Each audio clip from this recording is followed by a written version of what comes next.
ଏଇଠି ଦ୍ରୁପଦର ଭୀମ କହିଲା ପ୍ରଭୁ ଯଦି ମୋ ମାର ଦରକାର ନୁହଁ ଯିଏ ଜନ୍ମ ଦେଇଛି ପାଞ୍ଚଟା ଯାକ ପୁଅ ତା ପାଇଁ ସମାନ କିନ୍ତୁ ମୋ ନାଁଟା କହିଲେନି କେଡେ ଦୁଃଖର କଥା ଯୋଉ ଭାଇ ମାନେ ପଞ୍ଚ ପ୍ରାଣ ପାଣ୍ଡବ ଏକ ଆତ୍ମା ବୋଲି କହୁଥିଲେ ବଡ ଭାଇ ଯୁଧିଷ୍ଠିର ବୋଲି ମୁଁ ଦରକାର ହେଲି ଭାଇ ମାନଙ୍କର ଦରକାର ହେଲି କାହିଁକି ଜୀବନକୁ ରଖିବି ସଙ୍ଗେ ସଙ୍ଗେ କୁମ୍ଭୀର କବଳକୁ ପ୍ରଦାନ କୁମ୍ଭୀର କବଳକୁ ପ୍ରଦାନ କରିବା ପରେ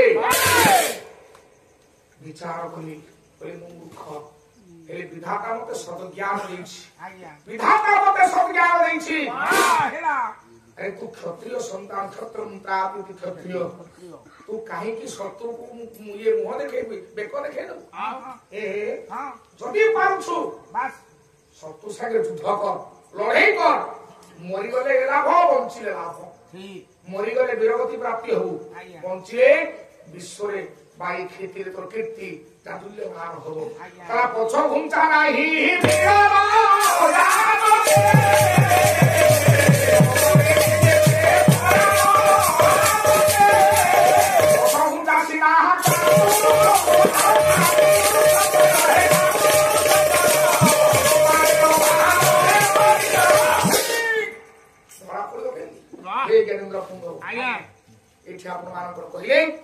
कहले पछ घुंचा नाही बीर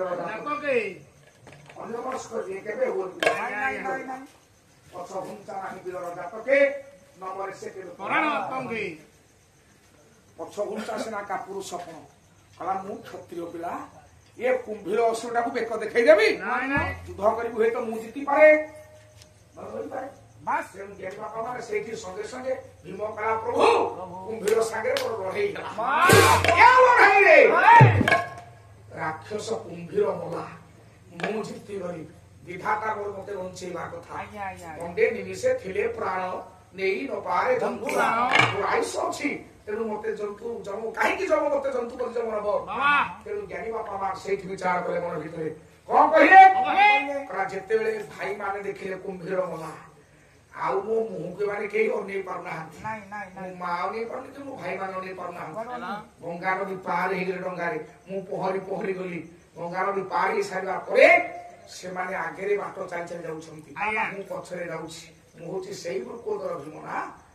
विचार कले जेते जंगारी की पहुंचले कोठी हम पुराण कहउछि हिडंब कवन रे ये हिडंब कवन रे पहुंचला परे ओनी मान को विपद खनी आसीला गोटे भयंकर राक्षसी गोडेरा को खाइबा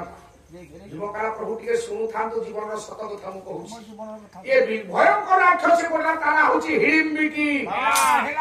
जळ खया को थांता मो चारि भाई और मो मां को एमान किंतु लज्जा रे मु मुह को नै परमाहंती आपण मानकर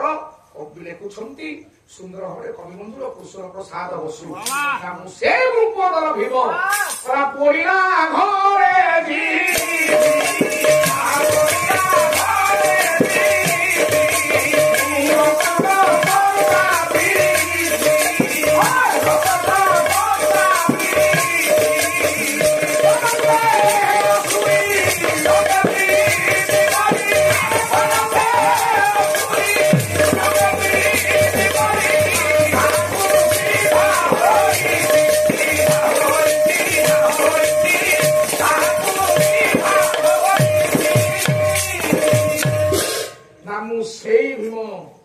पोडिला घरे जीछि दुर्योधन पोडी दउथला मु से घरे बंची के आसीछि पोडिला घरे जीछि रक्त मंचा पीछि कुंभीर राक्षस को विनाश करी आउ स्मरक को भंग दे मु पीछि आउ बनस्ते असुरी संगे प्रीति करी ताहा को विवाह होछि जंगल रे गोटे राक्षसी सहित प्रीति करी आज्ञा हिडिंबिक राक्षस सहित प्रीति करी मु ताको बाहाइछि मो भाई मानो को मो मां को बंचे ता कबळरू आउ ता सहित मोर प्रीति हेतला गोटिए दिन प्रीति रे गोटिए पुओ जन्मला ता ना होछु घटोत्कच प्रभु मो काहंता को सुनिले हेले मु एती कहिबी दिव्यास कथा जो मां मते जन्म दे सी भलो पाए ना मो भाई माने भलो पानी मो स्त्री भलो पानी ना यही सत प्रभु मोरा आउ सत नाही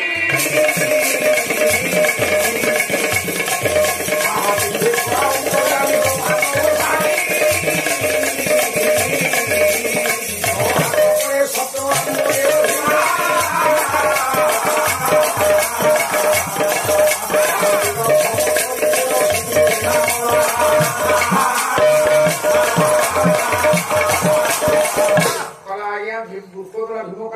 ହଉଛି ମୋର ସତ ଭୀମ ପାଟିରୁ ସତ ସରିବା କ୍ଷଣି ନିର୍ଯାସ ସତ କହିଲା ଭୀମ ତେଣୁ ଆମ୍ବ ଦେଇକି ଆଜ୍ଞା 6 ହାତ ଉପରେ ରହିଲା ଏ ଜଣେ ସତ କହିଲେ 3 ହାତ ଉଠିବ ଏ 2 ଜଣ ସତ କହିଲେ ଆଜ୍ଞା 6 ହାତରେ ଗଲା ଅଖିଳ ବାବୁ ତୃତୀୟରେ ଅର୍ଜୁନ ଦ୍ୱିତୀୟ କୃଷ୍ଣ ଫାଲ୍ଗୁନି ଅର୍ଜୁନ ଶବ୍ଦ ସାହାଯ୍ୟ ଅର୍ଜୁନ କହିଲା ମଣିମା हे सखा मो पाखे जो सत अच्छे आपण जानी सत न कहले ए आंब उठिबनी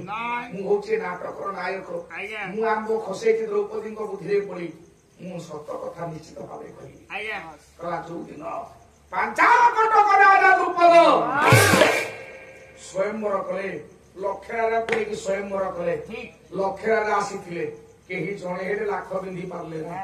केही जणे हेले लाख बिंधी पारले नाही সেদিন মু লাখ বিন্ধি সদ্য অযোগরা যাজ্ঞ শ্রেণী বিবাহ করি যেতে বিবাহ করিকি আসিলি ব্রাহ্মণ বেশে তো লাখ বিন্ধি না এ লাখ বিন্ধি সারিবা পরে রাজা নিষ্পত্তি কলে কলে যে লাখ বিন্ধি সে কন্যা হচ্ছে তার তেমন মু তো লাখ বিন্ধি কন্যা হচ্ছে মোর যদি আপন মানকর দেখিলে নায়ক সম্রাট বিশ্বনাথ যজ্ঞ ভূতা যাজ্ঞ শ্রেণী কাহা ভাগ্যে ये बड़ी वो पुष्प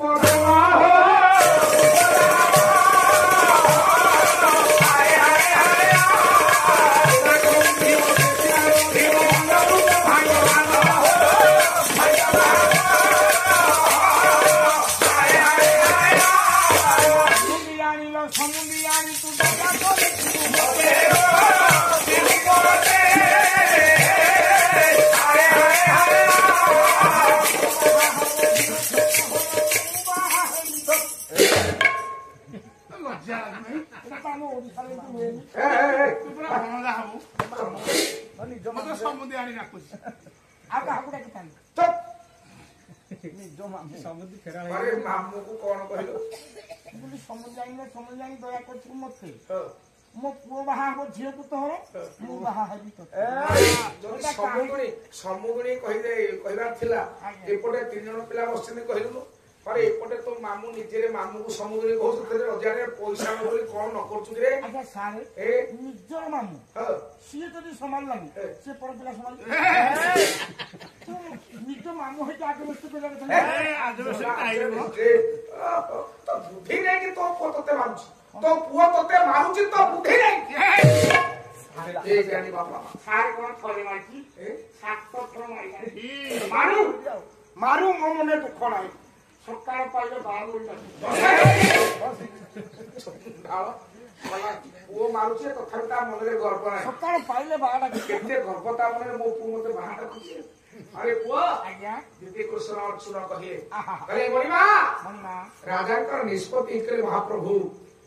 राजा निष्पत्ति करिसंती यज्ञ भूता यज्ञ श्रेणी जहा भाग्ये हरि नेब पुष्प दाम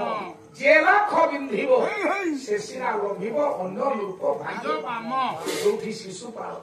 जोठी जरासंध कार्तवीर्य धुंधुमार दुर्योधन इत्यादि जोथा माने केही बिंधि पारलेनी लाख मु बिंधि कन्या मते प्राप्त होला कन्या यदि प्राप्त होला ए कन्या को लेके हमें समस्त भाई माने कुंभार सारे पहुंची कुंभार सारे पहुंचला परे सेदिन पांडव माने कुंभार सारे आत्मगोपन करिसंती आज कुंभार सारे पाला होछि देख देख बापा कथा करे हेमंत उतरे पाला होछि कुंभार सारे मध्ये पाला महाप्रभुंकर ये अपूर्व पूजा संहार पुराण पंच पवित्र पुराण पंचान सारा ओडिसा उत्सव कराइछंती ज्ञानी बापा मान एठी कहउछंती सभ्य साच अर्जुन कहले जेते कुंभार सारे में पहुंची गलु मो मां कोन जानिनी तार को कोटा लाख बिंधियो बोली जेते पहुंची गलु कहलु मालो एक अपूर्व पदार्थ जानिछ मां संगे संगे कहला धन रे जहानी च पांच भाई जाको बांटी खा रे पांच भाई जाको बांटी खा बोली मां जेते बेले कहि देछि एठी बड़ भाई धर्मदेव युधिष्ठिर कर्तव्य थिला कहवा कथा जे मां लाख बिंधिछि अर्जुन आमे पांच भाई जाको केउ न्यारे बाहा हबु ए स्त्री तो होछि तार तू केंदी कहलु बांटी खा बोली ना कांढिया ना कोमला कोला छोड़ी की कुला कोला बांटी आउ ए कन्या होछि अर्जुनर ठीक लाख बिंधि तो अर्जुन आइछि ऊपरे बड़ दी भाई ଦେଢଶୁର ଯୁଧିଷ୍ଠିର ଆଉ ଭୀମ ତଳେ ଦି ଭାଇ ଦେବର ବା ଦିଅର ନକୁଳ ସହଦେବ ମଝିଆ ପୁଅ ହଉଛି ମୁଁ ମଧ୍ୟମ ପାଣ୍ଡବ। ଆରେ ସଂସାର ଭିତରେ କୋଉ ଭାଇ ମାନେ ଭାଇର ସ୍ତ୍ରୀ ଉପରେ ଭାଗ ବସେଇଥିଲେ? ତମେ ମୁଦିରୁ ଭାଗ ନେଇଥାନ୍ତ। ମୋ ସ୍କୁଟିରୁ ଭାଗ ନେଇଥାନ୍ତ। ଯୌତୁକରୁ ସିନା ଭାଇ କିଏ ଭାଗ ନିଏ?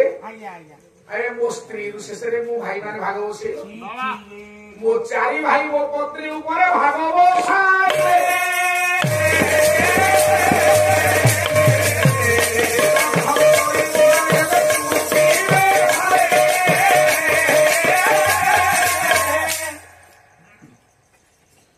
ମୋ ଚାରି ଭାଇ ଯାକ ମୋ ସ୍ତ୍ରୀ ଉପରେ ଭାଗ ବସେଇ ଆଠ ଭଳି ଦୁଃଖର କଥା ଅଛି। ଉପରେ ଦି ଭାଇ ବଡ ତଳେ ଦି ଭାଇ ସାନ।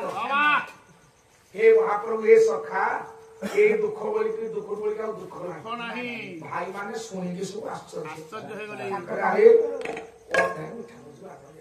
कहले अरे अर्जुन मन भीतर एते कल्पना थिला एते भावना थिला जे आमे भाबिलु बोधे अर्जुन एथिरे किछि ता भीतर द्विधा नाही। अर्जुन खुशी थी अर्जुन स्पष्ट भाव कहीदेले जे मो भाई माने मो स्त्री ऊपर भाग बसैले कारण सत कथा न कहवा पांब उठिबनी मन भीतर लुचि थिबा सत कहे उठिबो ना तेणु सतटा को समते कहवा बाध्य नहले मोटे आगे आंब उठिबनी तेणु अर्जुन पाटु एते सत कथा सरी गला ए आंब केते हातरे पहुंची थिला 6 हातरे केते अर्जुन पाटु आगे कथा सरी गला कला 9 हाथ परे सत्य आंब रे रहिला।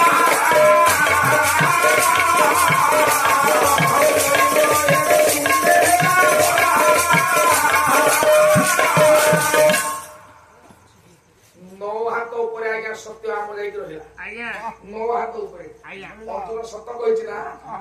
आउ अखिल बाबू 3 जन गले आउ 3 जन आज्ञा रही देखा आंक 3 जन कौन सत अच्छे लुचिकी ये 3 जन गले चतुर्थ नंबर वाला हूँ महाराज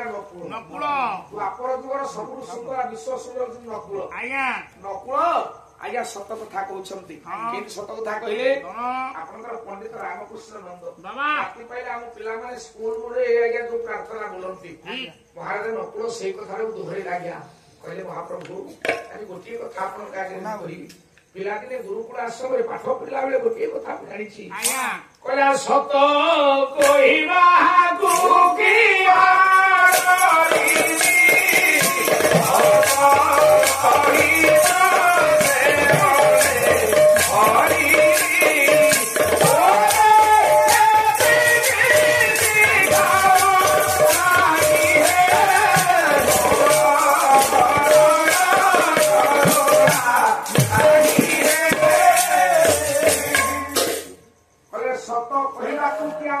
सत कही पछे बोले पछे कब जीवन जाऊ महाराज नकुल कहे आज आगे सत कहवा जी सत छड़ा के मिछ कह आज्ञा से महाप्रभु सत्य सत्य पिवार सत्य कहूँ मो 3 भाई सत्य गोटे प्रकार मो सत्य आउ गोटे प्रकार एक नियारा ढंगर सत्य हूँ मोर कौन ना किए राज्य कथा कहला किए निज कथा कहला किए स्त्री कथा कहला किंतु प्रभु मु जानी जे मु हूँ विश्व सबुठारु सुंदर आउ सुंदर पोशाक पिंधा सुंदर खाद्य खाइबा आकु लेकिन मो मन भीतर अनेक गर्व अहंकार करे जेतेबेले यज्ञ भूता राज्य श्रेणी को भाई माने विभाजन करके बांटी देला परे चतुर्थ दिन मो पारी पड़ती ये चतुर्थ दिन मो पारी पड़ती जेते जाग्ञ श्रेणी मो द्वार देश निकट उपस्थित होती पादर नुपुर स्वन ये नुपुर स्वन जेते मो कर्ण गहरे गुंजरित सृष्टि करे सेतेबेले विधाता को निंदा करे कहीं निंदा करे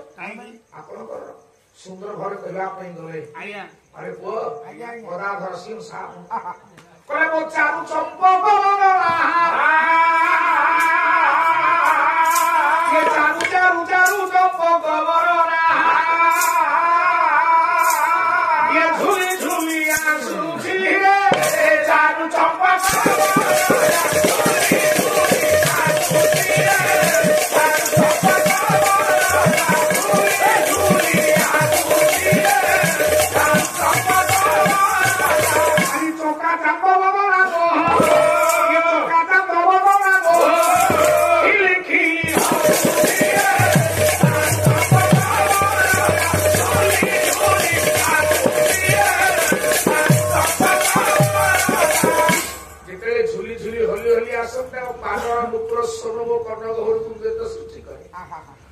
চালি নেতা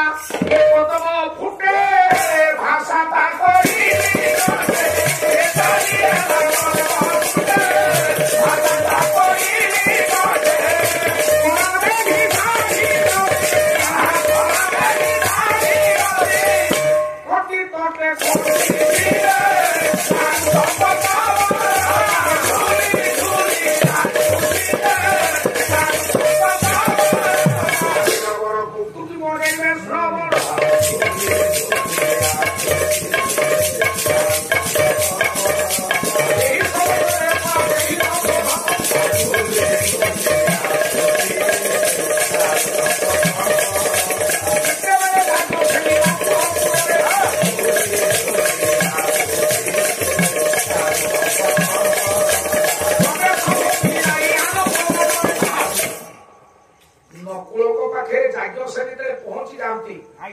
ସେଇଠି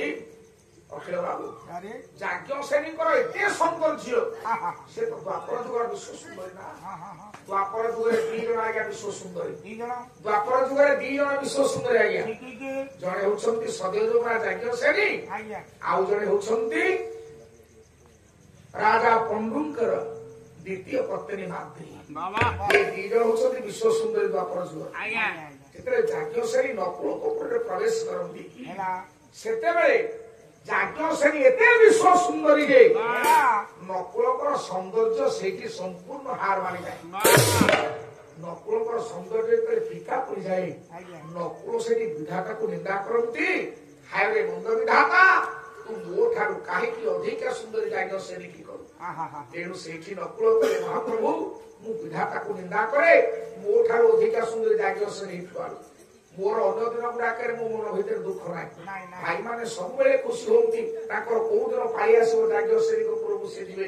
କିନ୍ତୁ ମୋ ପାଳି ଦିନ ଭାଇମାନେ ଖୁସି ହେଲା ବେଳେ ମୋ ପାଳି ଦିନ ମୁଁ ବହୁତ ଦୁଃଖ ପ୍ରକାଶ କରେ ହେ କେଶବ ହେ ନାରାୟଣ ଏହି ମୋର ସତ ପ୍ରଭୁ ହେ ଆଉ ସତ ନାହିଁ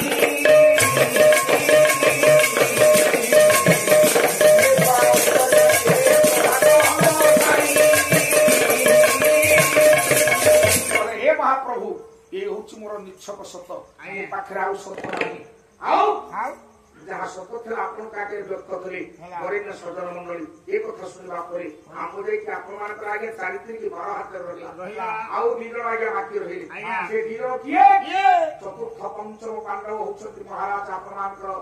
ପାଣ୍ଡବ ମନ୍ତ୍ରୀ ଚୂଡ଼ାମଣି ତ୍ରିକାଳ ଝିଅ ସହଦେବ ଗୋସ୍ୱାମୀ ସହଦେବ ଏବଂ ମା ଯାଜ୍ଞ ଶ୍ରେଣୀ ଏ 2 ଜଣ ଆଉ ବାକି ରହିଲେ ଆଜ୍ଞା ସଙ୍ଗେ ସଙ୍ଗେ ସହଦେବଙ୍କର ପାଳି ପଡିଗଲା 12 ହାତ ଉପରେ ସତ୍ୟାଙ୍ଗ ରହିଲା ସହଦେବ ମହାରାଜଙ୍କର ପାଳି ପଡିଗଲା ସହଦେବଙ୍କୁ ପଚାରିଲେ ସତ୍ୟ କଥା ତୁମେ କହିବ ନା ପିଲାଦିନୁ ପାଠ ପଢିଛି ଗୁରୁକୁଳ ଆଶ୍ରମରେ ଗୁରୁ ସବୁବେଳେ କହନ୍ତି ସତ୍ୟ ଠୁଳି ବ୍ରହ୍ମଚର୍ଯ୍ୟ ନାହିଁ ବୋଲି ତେଣୁ ସତ ମୁଁ ନିଶ୍ଚିତ କହିବି କାହିଁକି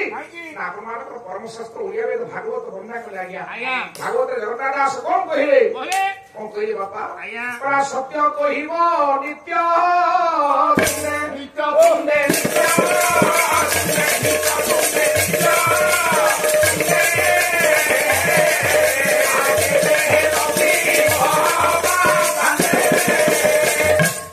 ସତ୍ୟ କହିବ ନିତ୍ୟ ତୁଣ୍ଡେ କେବେ ହେ ନଥିବ ବା ସାମ୍ନେ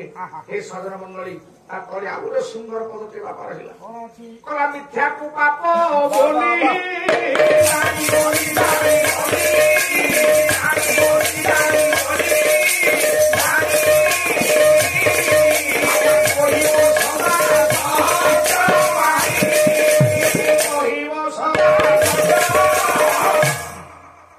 ମିଥ୍ୟାକୁ ପାପ ବୋଲି ଜାଣି କହିବ ସଦା ସତ୍ୟ ମିଥ୍ୟା ହଉଛି ପାପ ସତ କଥା କହିବାକୁ ଚେଷ୍ଟା କରିବ। ଆଜ୍ଞା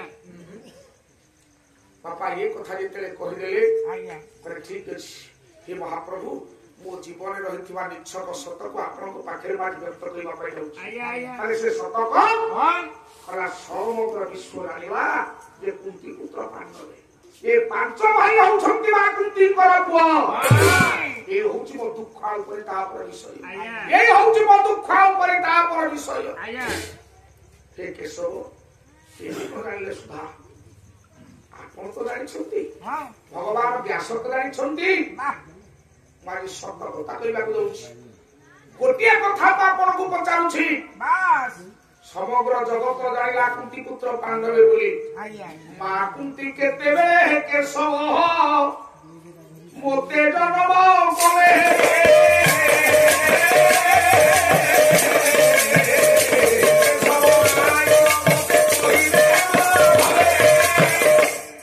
ଗୋଟିଏ କଥା ମୁଁ ଆପଣଙ୍କୁ ପଚାରୁଛି ଯେତେବେଳେ ବିଶ୍ୱ କହିଲା କୁନ୍ତୀ ପୁତ୍ର ପାଣ୍ଡବ ବୋଲି ସହଦେବ କହିଲା ଖାଲି ମୋତେ ଏତିକି କୁହ ପ୍ରଭୁ ଆପଣ ତ ଜାଣିଛନ୍ତି ମୁଁ କୁନ୍ତୀଙ୍କର ପୁଅ କି ମୁଁ କୁନ୍ତୀଙ୍କର ପୁଅ ମୁଁ କେମିତି କୁନ୍ତୀଙ୍କର ପୁଅ ହେବି ଯେ ପ୍ରକୃତ ମା ମୋ ମା ଯିଏ ମୋ ମାର ନାଁଟା ଇତିହାସ ଧୀରେ ଧୀରେ ଭୁଲି ଯାଉଛି।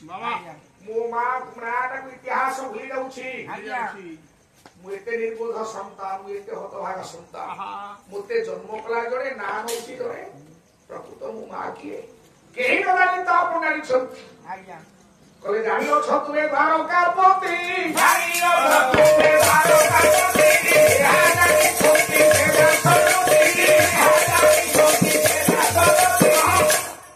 ପ୍ରଭୁ ହେ ଦ୍ୱାରକା ସମ୍ରାଟ ଆପଣ ଜାଣିଛନ୍ତି ଏବଂ ଭଗବାନ ବ୍ୟାସ ଜାଣିଛନ୍ତି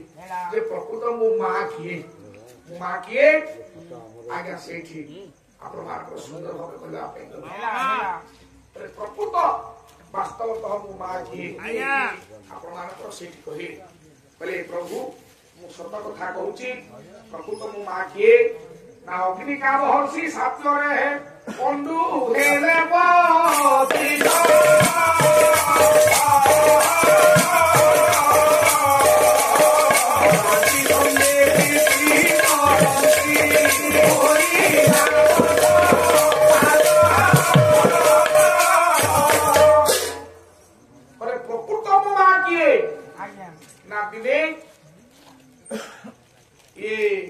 ଯୁବରାଜ ହସ୍ତିନାର ଯୁବରାଜ ପଣ୍ଡୁ ଯେତେବେଳେ ଜଙ୍ଗଲ ଭ୍ରମଣ କରୁଛନ୍ତି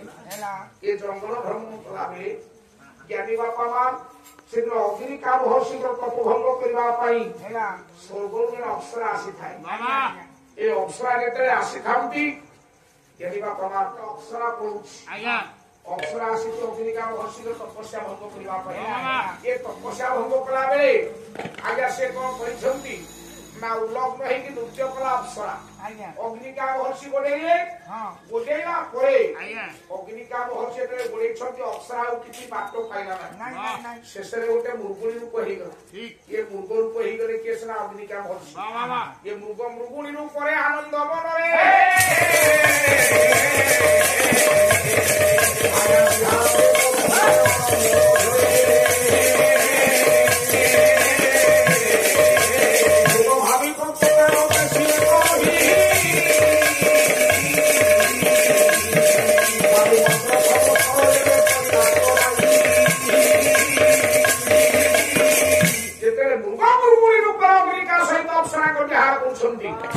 ଯୁବରାଜ ପଣ୍ଡୁ ଭାବିଲେ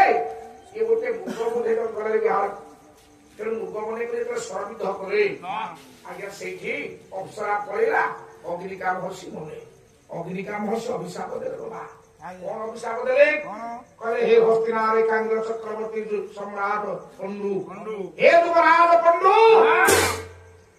ମୁଁ ଅପ୍ସରା ସହିତ ଦୈହିକ ସମ୍ପର୍କ ଶାରୀରିକ ସମ୍ପର୍କ ସ୍ଥାପନ କଲାବେଳେ ତେବେ ସ୍ୱରବିଧ କଲ ମୋର ମୃତ୍ୟୁ ହଉଛି ଅପ୍ସରାଙ୍କ ସ୍ୱରୂପକୁ ପଳେଇବ କିନ୍ତୁ ମୁଁ ତୁମକୁ ଅଭିଶାପ ଦଉଛି ତୁମେ ଯେତେବେଳେ ତୁମ ପତ୍ନୀ ସହିତ ଏ ଦୈହିକ ମିଳନ ହବ ସେତେବେଳେ ତୁମ ମୁଣ୍ଡରେ ବଜ୍ର କରିବ। ଅଭିଶାପ ଦେଲେ ଅଭିଶାପ ପାଇବା ପରେ ଅଖିଳ ବାବୁ କିଛି ଦିନ ଆଜ୍ଞା କୁନ୍ତି ଜଗିଲେ ମାଦ୍ରୀ କି, କାରଣ ମାଦ୍ରୀ ଭାରି ସୁନ୍ଦରୀ ନା, କାଳେ ସ୍ୱାମୀଙ୍କ ସମ୍ପର୍କରେ ଆସିଥିବେ,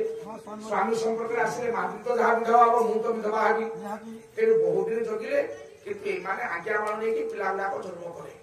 4ଟା ଛୁଆ ଜନ୍ମ ହେଇଯାଇଛନ୍ତି ଦିନେ ପରାଶର ଗିରିକନ୍ଦରରେ, ପରାଶର ନାମକ ଗିରିକନ୍ଦରରେ ଆଜ୍ଞା ମାଦ୍ରୀଙ୍କ ସହିତ ପଣ୍ଡୁଙ୍କର ମିଳନ ହେଲା। ଏ ପଣ୍ଡୁଙ୍କର ଯେତେବେଳେ ମିଳନ ହେଲା, କିଏ ଜ୍ଞାନେନ୍ଦ୍ର ପୁଙ୍ଗ ମିଳନ ହେବା ପରେ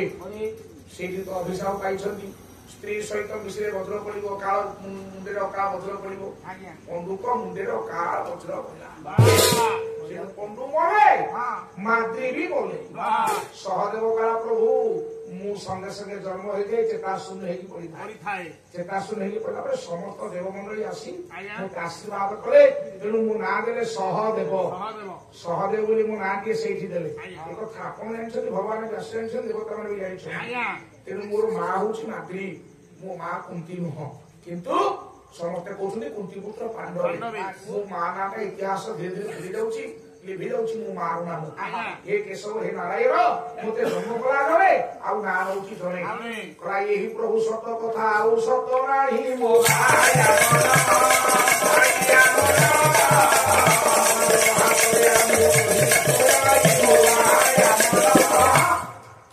ପ୍ରଭୁ, ଏଇ ହଉଛି ମୋର ପ୍ରିୟ ସତ କଥା, ଆଉ ସତ ମୋ ପାଖରେ କିଛି ନାହିଁ। ଆଜ୍ଞା 15 ହାତରେ ଯାଇକି ଆମ୍ବ ଲାଗିଲା। ଶେଷରେ ସତ୍ୟ ଯୌବନା ଯାଜ୍ଞସେନୀଙ୍କର ପାଳି ପଡିଗଲା। ଯାଜ୍ଞସେନୀ ଡାକିଲେ, କହିଲେ ମହାପ୍ରଭୁ, ମୋତେ କହିବା ପୂର୍ବରୁ ମୁଁ ଜାଣିଛି ମୋର 5 ସ୍ୱାମୀ, ମହାଜନ ଯେ ରହ ଗତସ୍ୟ ପନ୍ଥା, ମହତ ପୁରୁଷ ମାନେ ଯେଉଁ ବାଟର ପଥି କହିଥାନ୍ତି,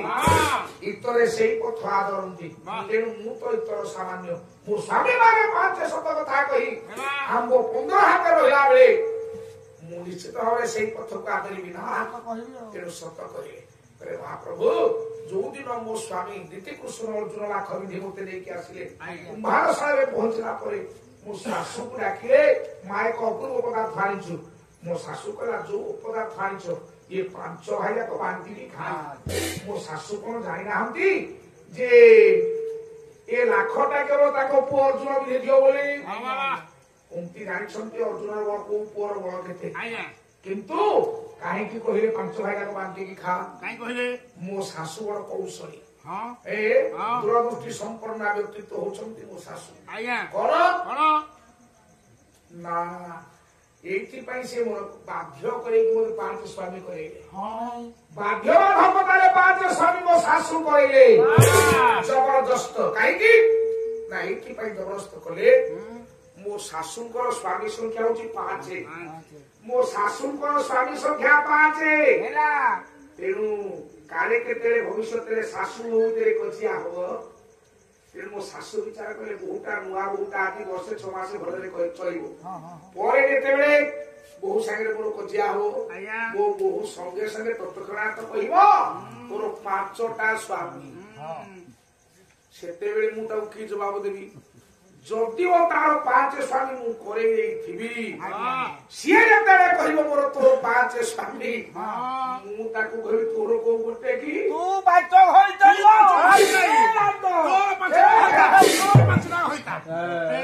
ଅନେକ ତ ଅଛନ୍ତି କୁକୁର ଭଳିଆ। ଆରେ ପୁଅ ଯାହା ଏଇଠି କହିଲେ ବାଧ୍ୟବାଧକତାରେ ମୋ ଭଜା ମାନେ ତୁ ଆଉ ଗଣ୍ଡ ହେଇକି ରହିବୁ। ଆଜ୍ଞା ସେଇଠି କହିଲେ, ମୋ ଶାଶୁଙ୍କର ଯେହେତୁ 5 ସ୍ୱାମୀ, ତେଣୁ ମୋର 5 ସ୍ୱାମୀ ହବା ପାଇଁ ପୁରା ବାଧ୍ୟ କରାଇଲେ।